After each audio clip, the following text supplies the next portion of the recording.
Hello and welcome to this episode of Wise Human. Today I have with me Allison Egidi. She is a certified pediatric sleep coach and founder of Sleep and Wellness Coach. Her primary area of focus is sleep for newborns through early elementary aged children. She also provides parents with weekly educational content on her podcast, How Long Till Bedtime. Hello and welcome, Allison. Thank you so much for being here. Hello, and thank you so much for having me. So we actually met at a podcasting convention, and immediately I was so interested in your story. How does one become a pediatric sleep coach? And also, I have not been sleeping well, so I'm very interested to hear sleep tips that I know will apply to adults as well. Perfect. Yeah, I like to say that this is Allison 3.0 because out of school, I was an investment banker and then I wanted to move back to the town where I went to college.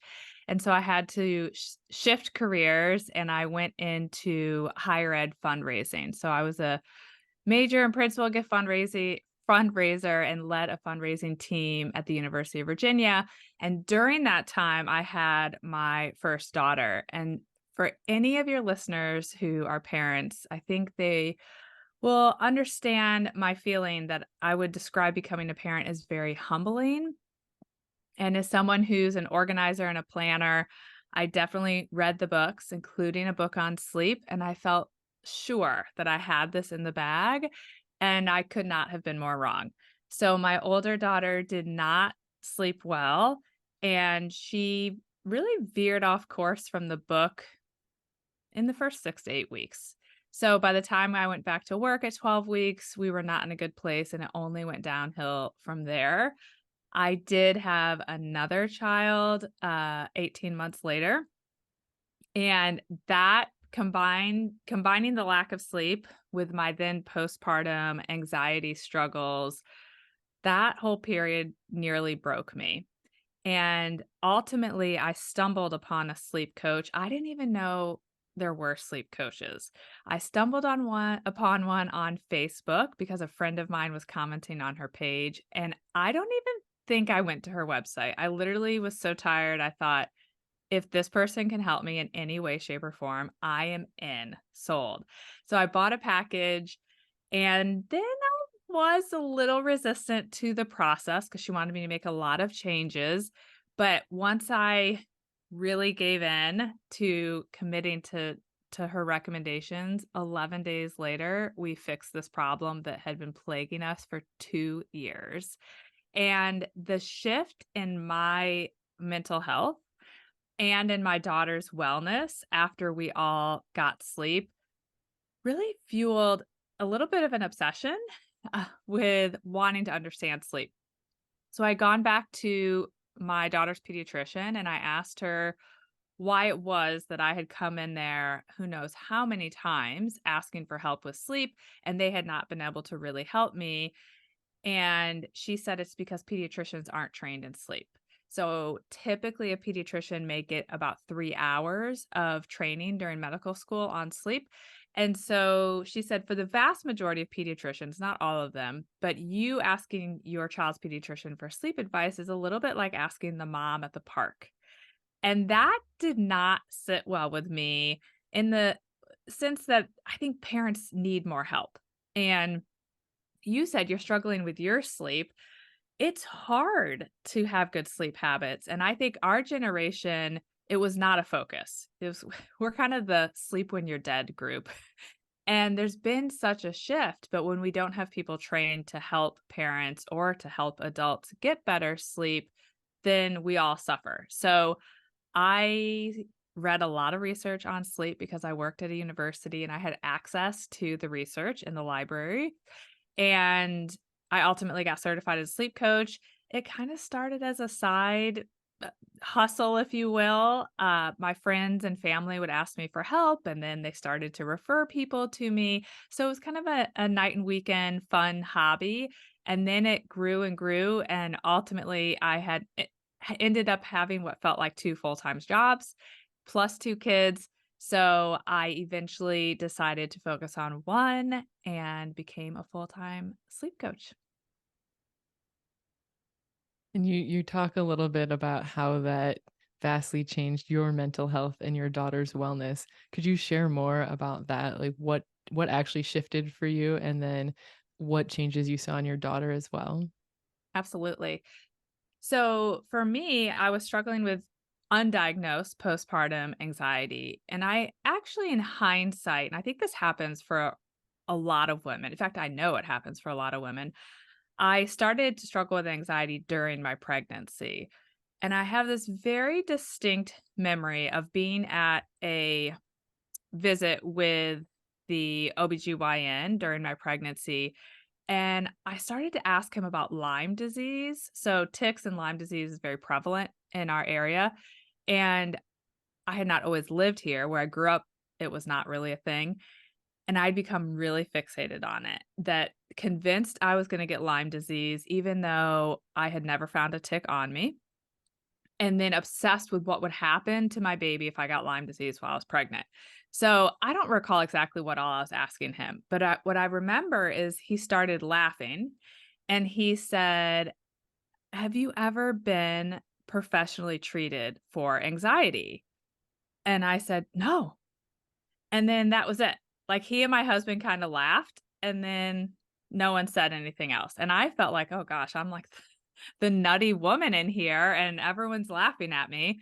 But I look back at that now, and I think that was the beginning of my anxiety struggles, and then it I was very anxious after I had my daughter and kind of stayed anxious because I got pregnant again so quickly, and then when I had 2 and was dealing with all those postpartum hormones again, very shortly after I had just had another of the first baby, and then the sleep deprivation, I hit rock bottom on a trip back to Indiana where I grew up for Christmas.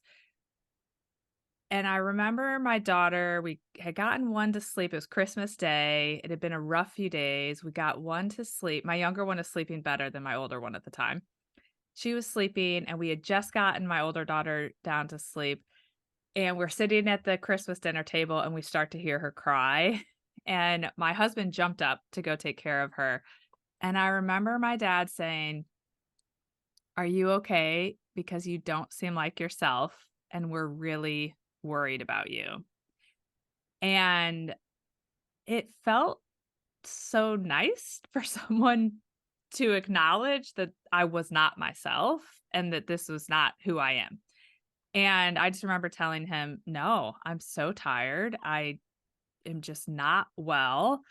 And I told him about I had fear of driving my car. I would have these visions that I was gonna crash into a tree. I had fear that I would leave my kids in the car and go in my office. I had all these intrusive thoughts, and I was constantly anxious. So that conversation led to him saying, You've got to get help. I don't know in your situation what the help is you need, but you have to do something." And that resulted in me hiring the sleep coach. So the first thing I wanted to do was get her sleeping because I knew I was so tired. And what I found is that after we got her sleeping well, within a week, I started to feel like myself.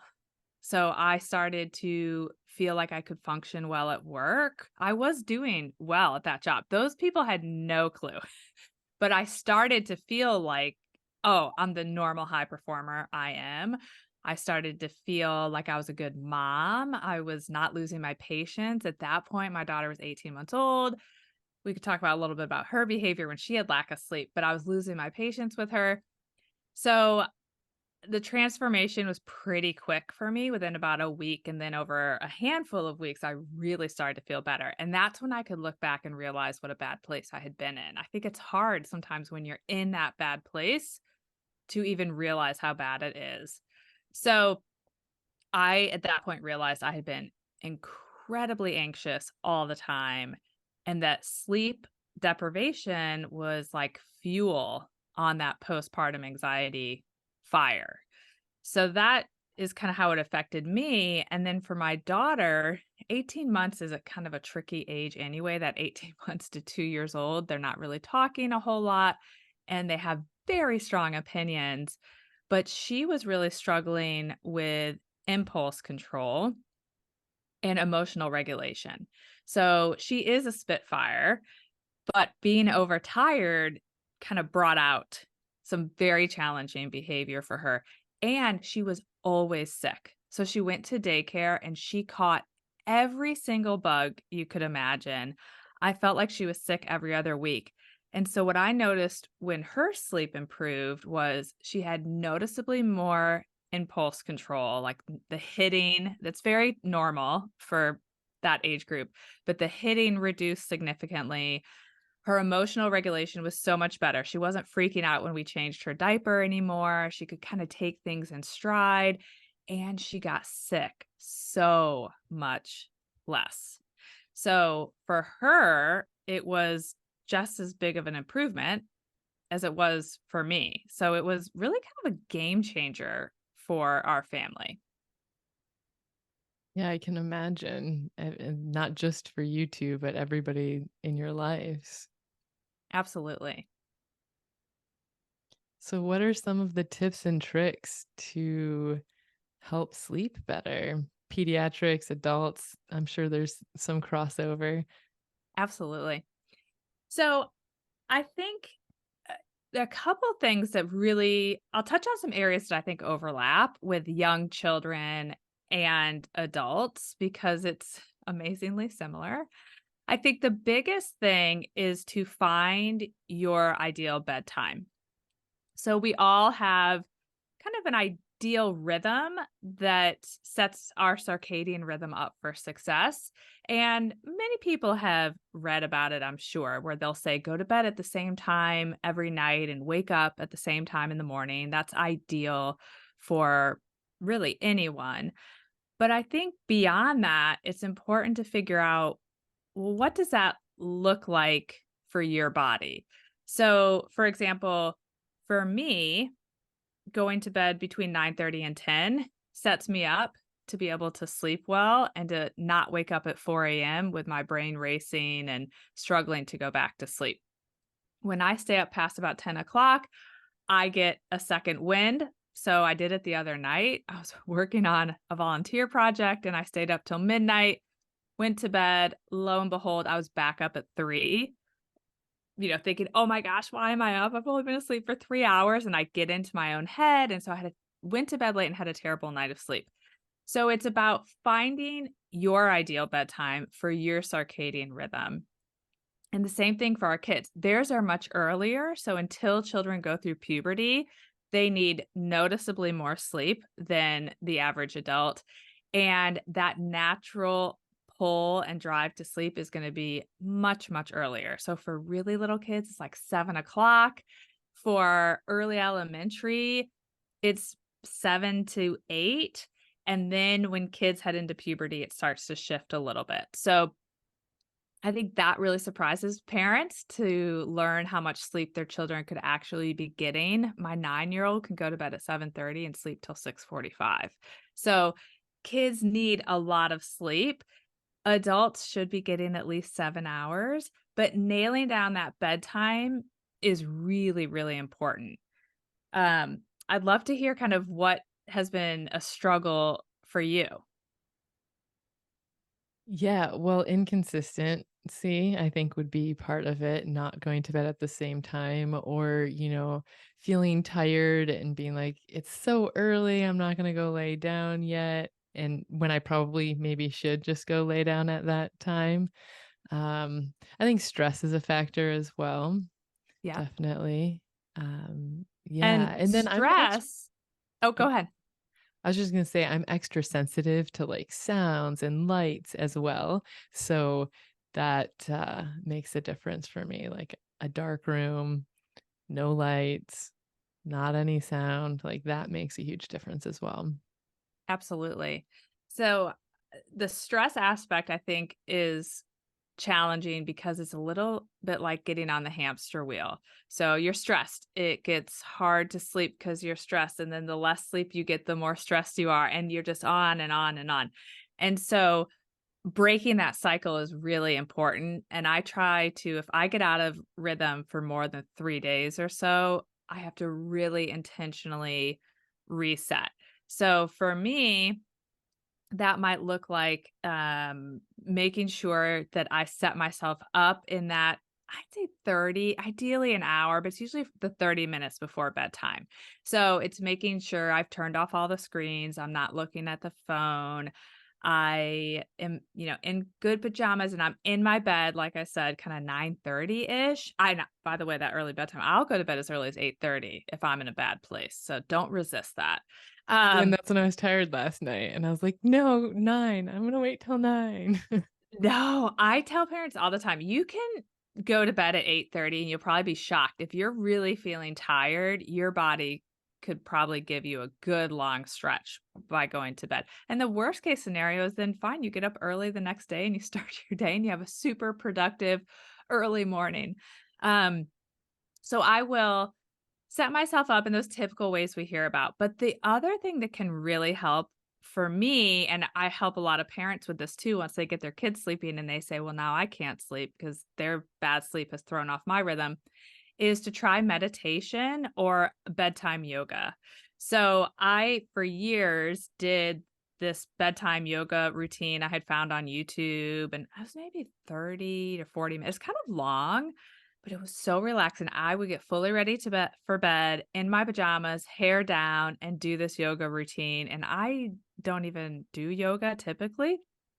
And it was great. And I would sleep like a rock to the point where I would not even move while I was sleeping.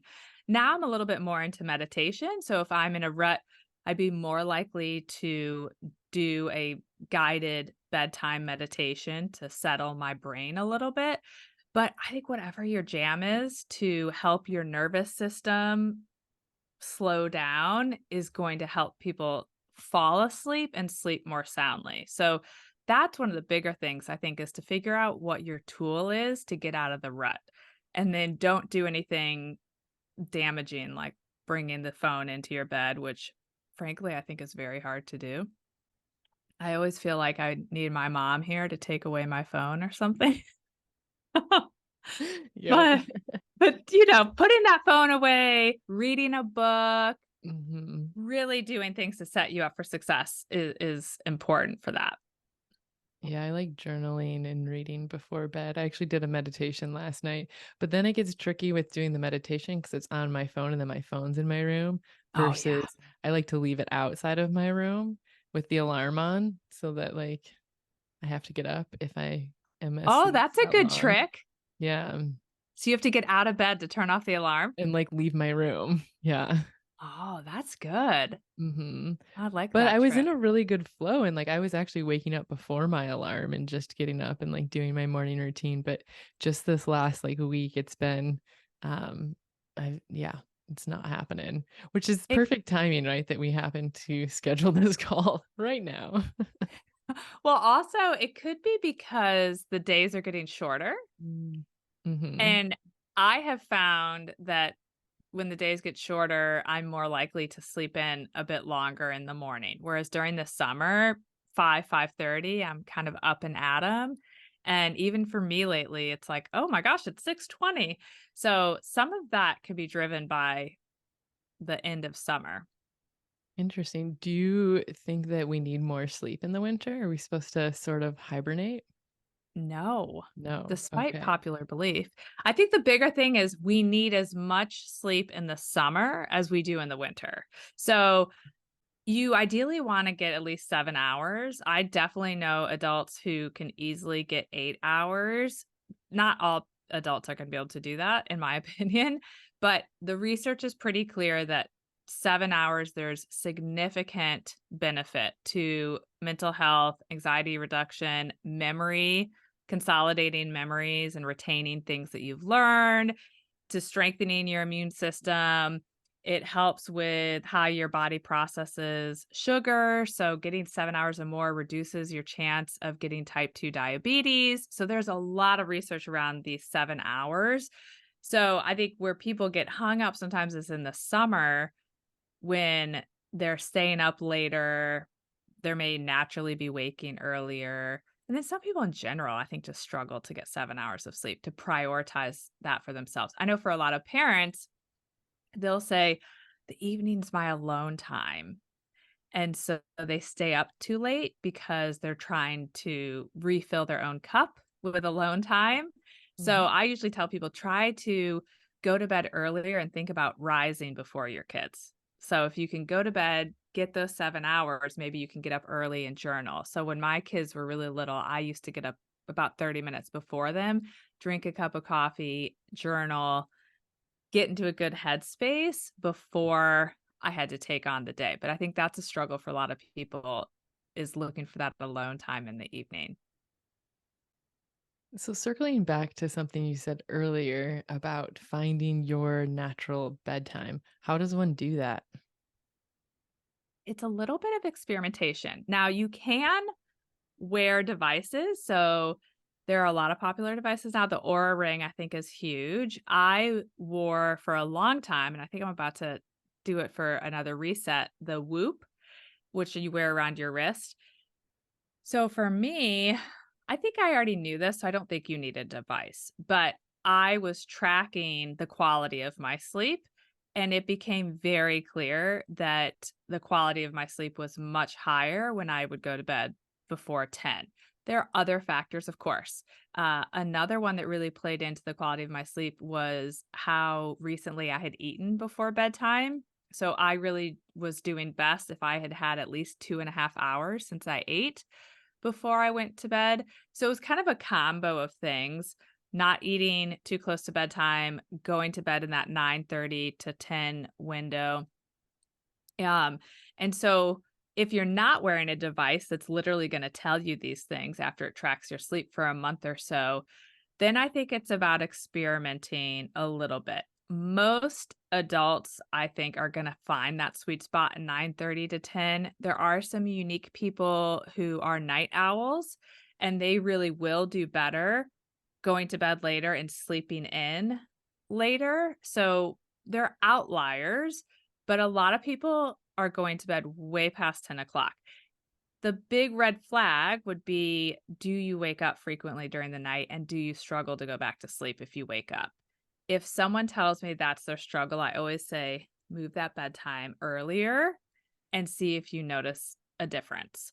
So it's a little trial and error, frankly, unless you want to wear a device that's going to send you reports.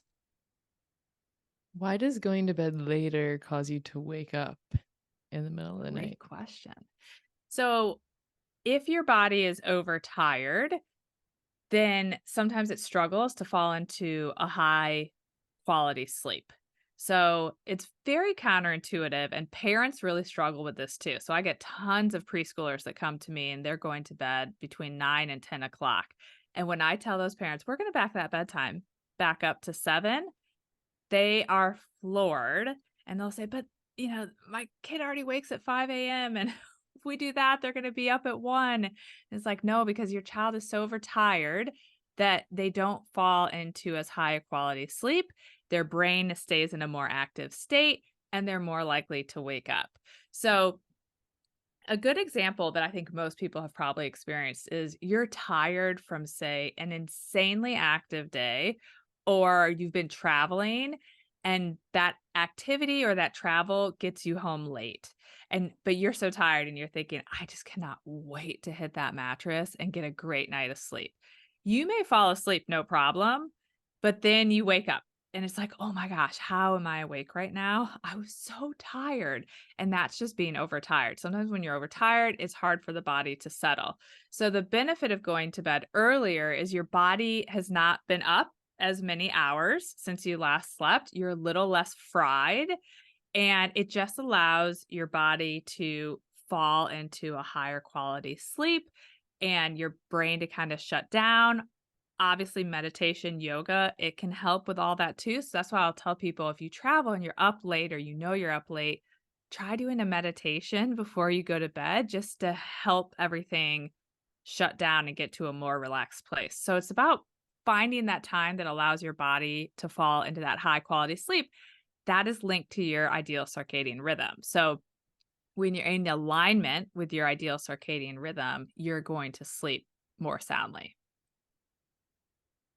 How important is it to wake up or to get out of bed when you first wake up? I've heard studies that like laying in bed is linked to depression versus just getting up in the morning. So what are your thoughts on that? So I'm going to be honest, I have not dug into that research. So I don't have a great answer. I too read things or I see highlights or people talking about it on Instagram, but I actually haven't read much on it myself. So I'm not totally sure. I know that I notice when I just get up and go, I do have better days. But I also sometimes feel resistance to that. So sometimes I do just want to lay in bed. And that's where I tell people, without having a concrete answer for you, that people should be curious about what helps them be their best self. So I know people that say, I love to sleep in.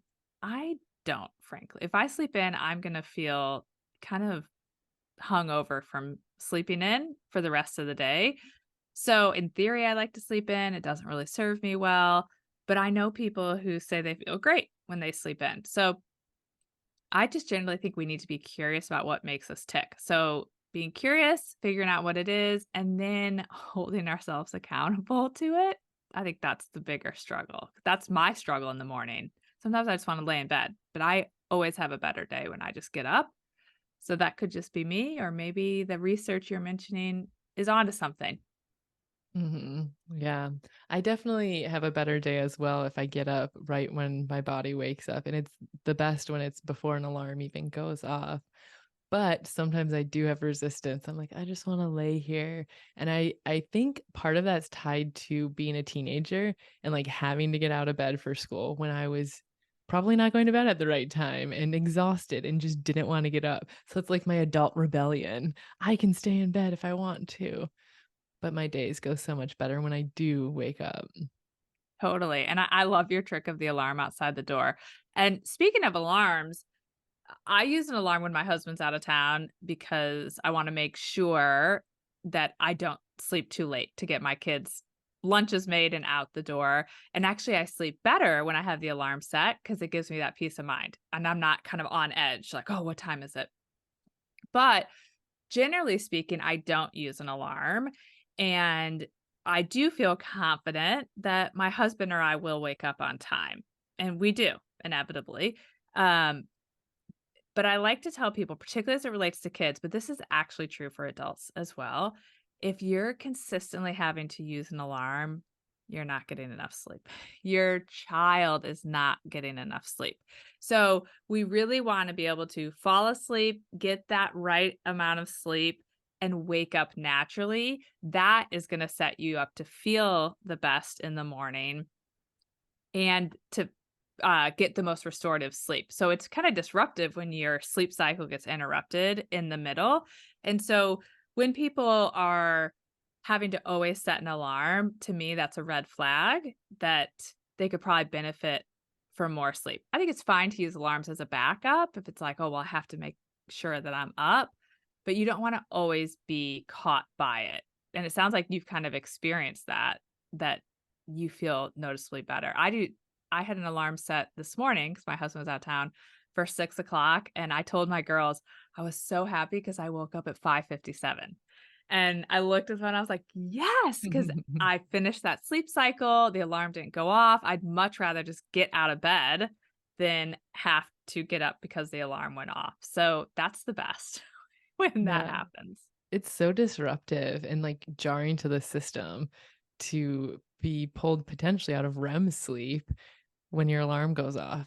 It's yeah, Totally. it just it's like it's a really unsettling way to start your day, and how you start your day lays the foundation for the rest of it. Absolutely. So I really try not to use an alarm unless I have to. Mhm. Yeah, it's like my backup for sure. Yeah, the other thing you mentioned is the dark room. And I think being curious about how sensitive you are to light is another good thing for people to look into. So everyone's sensitivity to light is going to be different. I am very sensitive to light. One of my children is very sensitive to light. My husband, not so much. And one of my children, not so much. So for me, we have the little control panel for our heating and AC is in our bedroom. And it little screen kind of has some sort of backlighting so you could see it. And when we first moved that into our room, we'd moved it out of the hall into the room to better regulate the temperature upstairs. I would wake up and I'd see that thing and I could not I felt like the sun was shining in the room, and my husband thought I was nuts, and so I had to cover it with a piece of cardboard, and any sort of light in that room, it won't be hard for me to fall asleep at bedtime, but I think it causes me to wake up and then I can't get back to sleep. So, if someone's really struggling with sleep, that's also another good place to start is make sure your room is pitch black and see if your body's very sensitive to light. I definitely do not recommend night lights in children's room. It really can trick that brain into thinking the sun is coming. It can trigger these 5 a.m. wake ups. So, dark room and temperature. I worked with a child this week who had done they'd done sleep training before they hired me for 13 nights, saw no improvement. And I thought, "That's interesting, they've done everything right." And I said, "What's the temperature in your bedrooms?" And they said 73. She knew the answer right off the bat. And I said, "Okay, well, you're about 3 to 5 degrees too high, so let's lower it." So I haven't heard back yet what happened, but I feel pretty confident that it was a temperature issue. And so we did some experimenting in my house on this a few years ago, and we all sleep better at 68. In fact, I think my kids sleep better a little cooler, but it gets a little too cold for me below 68. So I think temperature is another big one. People who are sensitive to light are often very sensitive to temperature, and making sure your room is pretty cool can help with sleep significantly. Yeah, I don't have the facts to back this up, but I heard somewhere that like to fall asleep, your body needs to drop 1 degree. Your body temperature Yeah, needs it to could drop 1 2 to degree. 3 can Oh, has to it's 2 drop to 3? sometimes up to 2 to Okay. 3. Okay. Yeah. Yeah, that's significant. Yeah, so when that's why lowering the temperature, it does help your body fall asleep, but I think where I see it the most with people is it helps your body stay asleep. So, I think the body gets tired trying to keep itself cool, and so then people wake up. So, keeping the room cooler can really help with middle of the night wakings and those early morning wakings if you're kind of waking way too early or your child's waking too early because it just helps the body do its job of cooling down. With night lights, if a child is scared of the dark, how do you navigate that? So I try to avoid putting nightlights in a child's room before that seed gets planted. So it's really important to know that a fear of the dark is not something we really come by naturally. It is a seed that gets planted. Now, I don't think I've ever met a child who didn't have that seed planted at some point because you have children who read books, they watch shows, and they go to school. And inevitably, some show, book, movie, or child is going to talk about being afraid of the dark. And so the concept gets implanted.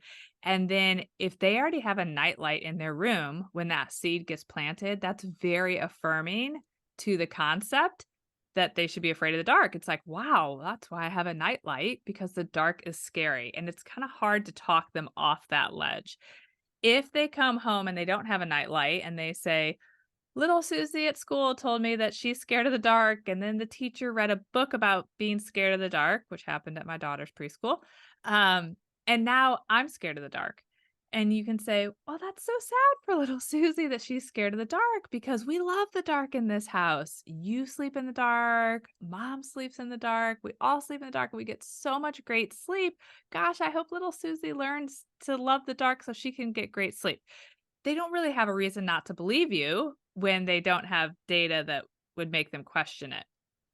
But if you have a child where you didn't know that, you already gave them a nightlight, or at some point they said they were scared of the dark and you implanted that nightlight, and you think it'd be so disruptive and cause a lot of anxiety to remove it, then I say you should use a red light. So red is the color least likely to disrupt sleep. And so you can use a red nightlight. And at that point, if I have a child who's telling me they're scared of the dark, I'm going to be very honest about nightlights. So I will say a nightlight can make it hard for your body to sleep. It can trick your body into thinking the sun is coming up and it could cause you to wake up. So it's my job to make sure you get the sleep you need. And this nightlight is not going to help. So we're not going to use whatever said nightlight is anymore. But the good news is I learned that a red light shouldn't make it hard for your body to sleep. So we're going to use this red light, and you want it to be really dim. I would say like as little as possible. Some people aren't going to do well with the red light, but that's the color least likely. So that's what I would use. There's a great nightlight called the Hatch nightlight for kids. There's an adult version as well. And for the adult one, it's very cool. I have it. If you set an alarm, you should, well, you may, I don't know, you kind of have a good thing going with your alarm, but it it can have a little sun come up, so the light slowly comes on and it wakes you up without that jarring feeling, and I have used it. I wouldn't use it if I was, like, catching a flight, but I have used it, and it is amazingly effective. But for kids, I would just have it be red on the dimmest setting, and then I'd have it, turn green when it's time to wake up in the morning. So the Hatch Baby is a great nightlight for kids. My preference is no nightlight, but if we have to use it, that on red is ideal. I stayed at a friend's house not too long ago, and he had one of those sunrise alarms in the guest room, Yeah. and it was great because it's not jarring. It slowly wakes you up, and it's more of our natural rhythm. So I like the idea of that nightlight as well. Yeah, it's very cool. So I even the reason I unplugged mine was even the my sensitivity to light, the numbers that told the time were irritating me. So, Oh, I would tape those for sure. Yeah, oh, well, same. that'd probably be a good answer. Maybe I should tape those. So I eventually had to unplug it, but I loved having it wake me up in the morning because it just naturally wakes you up as if the sun's coming in, and it's amazing how much that works. But it also speaks to our sensitivity to light, that that little light coming on could wake you up, and it's really gradual how it comes on. Mhm. Yeah, I'm like, if I stay in hotel rooms, I take a towel and like cover the light on the TV. It's everything like gets me. It's crazy. I But like it's your nice to meet style. somebody else. I mean, I'm sorry that you experienced that too, but also like, okay, I'm not the only one. I know. It is tough when you're that sensitive, to light. And I'm always jealous of people who aren't, like my husband. I'm Right. so jealous of his The street ability to lights are sleep. coming in from the hotel room and they're like, no, no big deal. I know. Knocked He can out. also get up and go to the bathroom and get right back in bed and go right back to sleep. If I get up and go to the bathroom, it's gonna take me a while because it just my whole system turns back on, so I really have to stay in bed. Interesting. Is that just like a characteristic thing or a Yeah, I personal think thing? well, it's interesting. So this is true for adults and kids too. For all people, I think we're born with varying levels of natural sleep talent. So I compare it to athleticism. So we all have varying levels of kind of natural athleticism. Some people are just unbelievable athletes, and you could almost send them out to do any sport and they pick it up quickly. I played tennis with a woman today who I just met. She said, "Oh, I just started 2 months ago." And she was so good because she's a great athlete. And then there are people or kids, I usually am talking about kids that really struggle initially. And if they get a good coach and some training, they can learn to be an athlete, but they're going to have to work harder at it. And sleep talent is that way too. So for some people, they don't think about their sleep. So they're going to tell you I could go to bed at 8:30, I could go to bed at 11:30, I'm going to sleep 7 hours, it's not a big deal. If I get up to go to the bathroom, it's no big deal. If don't have blackout shades, no big deal. It just comes pretty easily to them. And then for other people, it's harder and they can sleep. I truly believe all people can learn to sleep well, but they have to have the environment set up to make them successful. So it's really a spectrum of talent.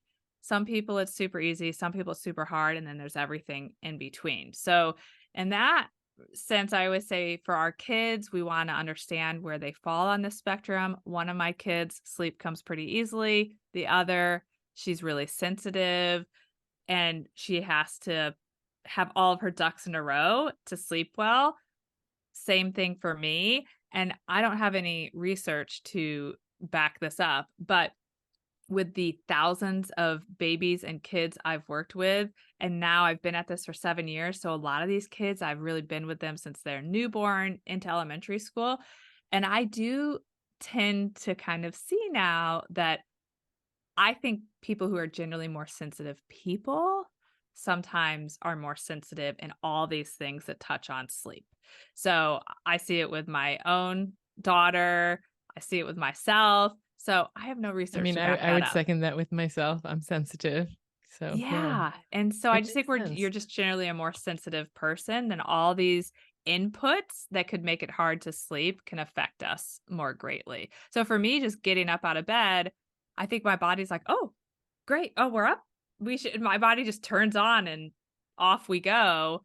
So that's a struggle for me if I have to get up. That's why when I had a newborn or a child waking up during the night, it was a huge struggle because even if I could get her back down, I would come back to bed and lay in bed for an hour. Mhm. And then the stress starts because then you're thinking, "I'm not getting any sleep. I need to get up in 3 hours." And then that doesn't assist you to fall asleep. Totally. Yeah. It's important. It's a very important piece of life. Like, I feel like if you don't have good sleep, everything else starts to kind of crumble as well. Absolutely. I think that's something that's great about the last decade or so is that that mindset has really shifted from, sleep is for losers, we'll sleep when we're dead, to, wow, this sleep thing is really important. And that's a good thing. I think it's stressful for some people if you have this history of not sleeping well. And at this point, I say I know too much. So when I have a night where I'm laying in bed, I'll think, oh my gosh, I'm totally going to get Alzheimer's disease because that's what happens when you're up a lot at night. And that's not helpful to sleep. So sometimes it's hard to know too much, but if you can approach it with the mindset of this knowledge is power, and when you get a great night's sleep, appreciating it, I think it's a game changer when you can prioritize it. But it takes work. Getting staying on top of your sleep takes work for those of us who are a little more sensitive. And for those kids, it takes work to keep those sensitive kids on track as well. Mhm. When somebody who especially who is extra sensitive is, something comes up, they're at a wedding or something, you're up late, and then how long does it take you to get back to schedule? What are some tips or tricks that you can use to get back to schedule quicker? Yeah, so for me, and I think this is true for actually for most people, but how sensitive you are will affect how quickly you bounce back. But it's about having daily rhythm. So our circadian rhythms are driven off of natural light primarily. But as you've already pointed out, like the winter's different than the summer. And so natural light changes. And so a lot of that is the rhythm of your day. And so whenever I need to reset, I will start by making myself get up in the morning. So sometimes when I get off, I might have this inclination if it was the weekend to stay in bed till 7:30 when typically during the week I would get up probably around 6. And so as part of a reset I always say it's counterintuitive but you got to start with the morning and get up at what would be a typical time and find rhythm in your day. So it's good to have daily practices if it's a morning meditation, if it's a morning walk with your dog, if it whatever it is, a cup of coffee to have some ritual to start your day and then a ritual to end it. But sometimes the best way to reset is actually to force yourself to get up at a normal time one day so that you're then ready to go to bed at a normal time and your whole rhythm doesn't get wonky on you. And, I always joke that my less sensitive daughter, the one more naturally inclined to sleep, I had her sleeping through the night at 8 weeks. She could bounce back from an off trip or international travel in like 24 hours. She just bounced back very quickly. Whereas my more sensitive daughter, and for me, it's going to take us 2 or 3 days. And that's where I tell parents all the time, know your child, figure out what makes them tick. Knowledge is power. So if I were going to let my more sensitive child stay up late, which I did not do for years, I would go into it knowing we're going to have 3 rough days here. It's going to take a while for her to not be grumpy, to be acting like her normal cheery self. So now that's not the case now, but now she's older and kind of into puberty, so things have shifted for her, but understanding both our kids in that way and yourself, I think allows you to give everyone grace and to reset faster without getting in your head. So when I know this is going to take me 3 days, I just got to get good sleep for 3 days and I'm going to feel like myself. I feel less stressed about it. Yeah, having that awareness and expectation. Exactly. Are you a proponent for getting outside and getting natural sunlight into your eyes as soon as possible in the morning? Yes. This is why I'm grateful for my dogs who sometimes drive me crazy because they have to go out first thing in the morning. And one of them is like a little alarm clock. If 6:30 on the dot, her circadian rhythm, She's 6:30 on. a.m. And it doesn't matter. I'm amazed by her. Dead of winter, summer, she doesn't sleep in a blackout room. She sleeps downstairs in a crate that the curtains are open. 6:30 on the dot. And so sometimes it drives me crazy, but I have to get up and take them out. And every morning I go out, I think, okay, I've gotten my exposure. 5 minutes outside is super effective to set your circadian rhythm. Your eyes take in where the sun is and it registers this is morning. Okay, here's where we are. And it sets the rhythm to go. Also important to be out mid to late afternoon when the sun is on its way down. Not doesn't have to be sunset, but the brain can register like, oh, we've crossed over. The day is kind of at the second half. So this is a great daily practice. And I'm so grateful that my dogs have forced this on to me because I'm not sure I would practice it. It's not the same to be by a window or to turn on lights in your house. It's actually being outside and letting your eyes take in the sun. The other place this is super helpful is when you travel and you're in a different time zone.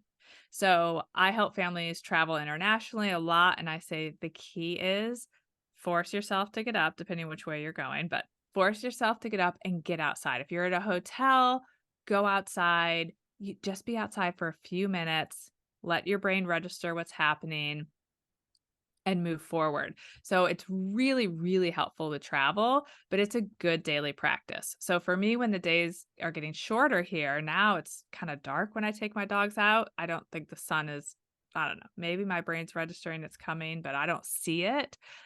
Then after I take my kids to school, I'll take my dogs for a walk.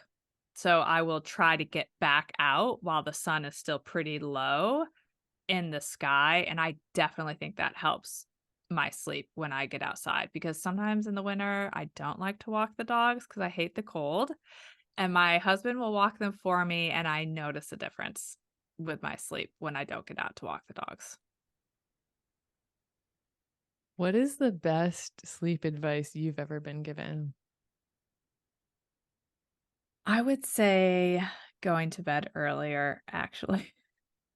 For it helps so many kids that I work with. It helped me once I started to go to bed earlier.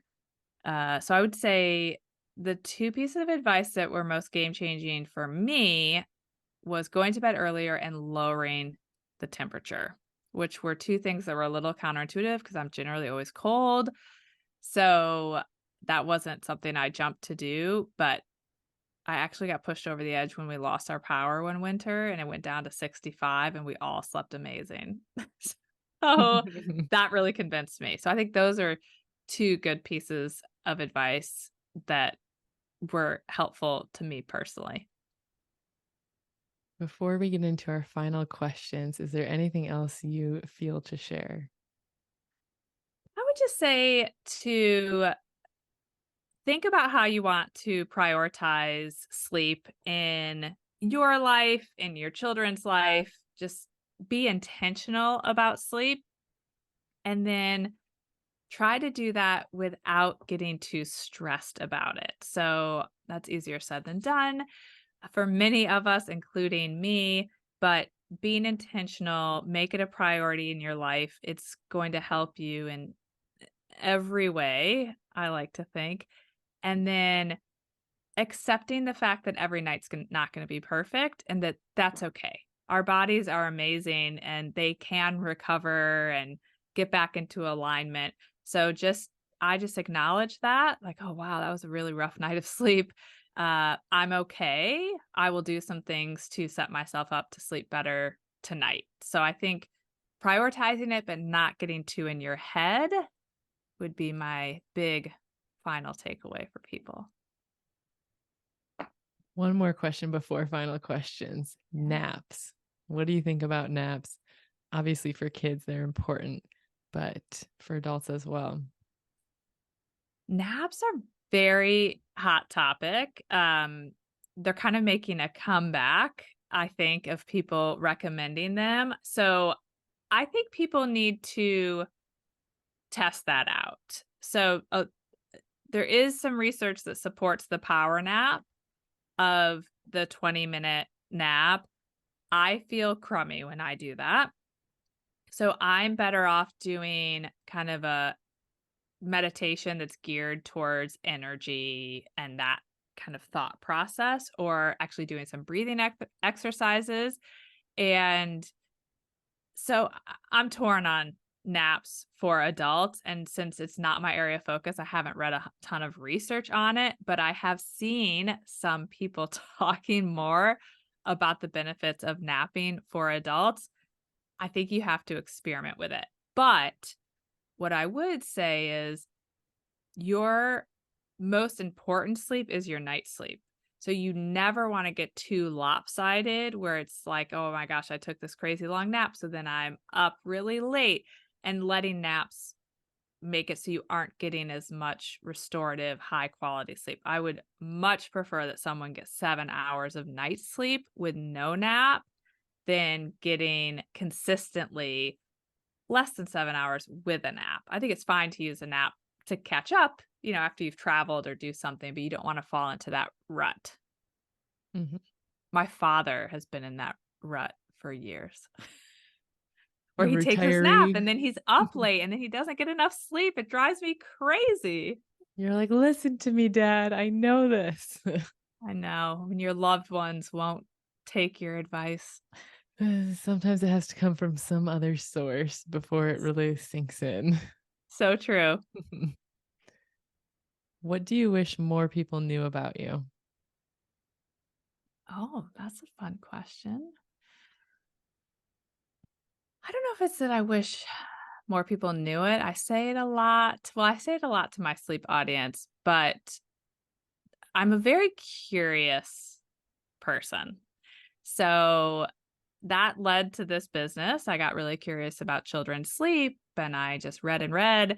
Currently, I'm very into school boards and learning curriculums. And I was just at a party last night and someone said, why do you know so much about school curriculums? And I said, well, my daughter was struggling to learn to read several years back, and I'm very curious, and I just wanted to understand why that was. And so I think that's something that sometimes people are a little surprised when they get to know me, that I am very curious and multi-passionate. So if I get curious on a random topic, I will go all in on learning about something. And It used to stress me out a little bit, but now I would say I view it as my gift. So I got diagnosed with an autoimmune disease a few years ago.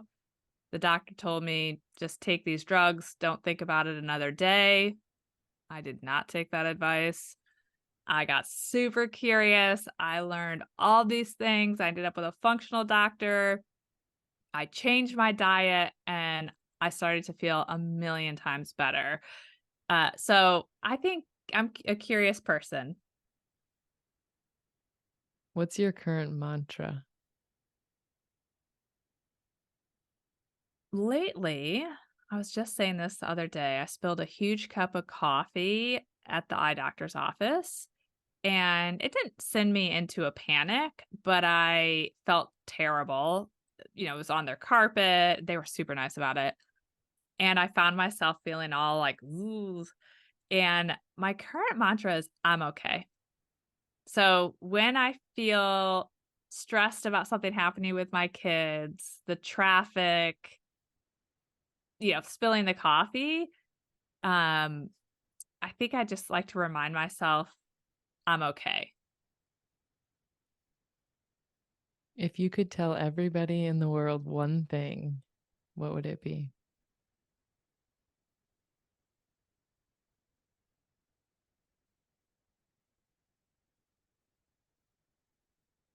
You never know someone else's story completely. So very true.